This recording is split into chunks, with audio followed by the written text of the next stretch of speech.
So tell us about the changes in clinical documentation that you see happening.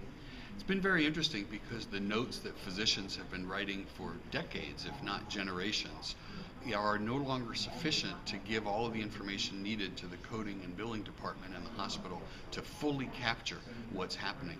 Physicians have been using a clinical shorthand. I could say K 2.3.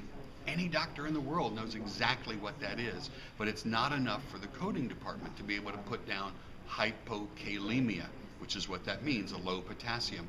If I just write the number, they can't code from it. I have to use the word hypokalemia.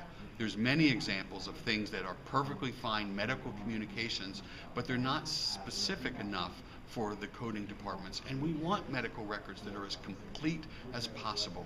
We're trying to get things so that we capture everything that's happened to the patient, all of the findings, all of the test results, all of the things that were done, and all of the outcomes to the patient.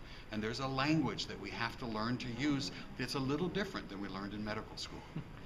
And what do you think the impact is to the physicians of this change in documentation? The impact to the physicians, just to be honest, is initially anger. I've been writing this way for decades. Why do I have to change now? This is perfectly fine. I'm not going to change just because the hospital wants me to do that. But in fact, it's important to the physicians to fully document what's happening with their patient. Hey, Dr. Elion, your patient's in the hospital 3 days longer than Dr. Smith's. Why is? Well, my patient is sicker, don't you know? Well, you should show us that. So there's all these report cards and health grades and all of these things coming out that are evaluating physicians, and we need to do a better job at the denominator. We need to show that how sick our patients are. What was their risk of mortality? How severe is that illness? All of this can be traced back to proper clinical documentation.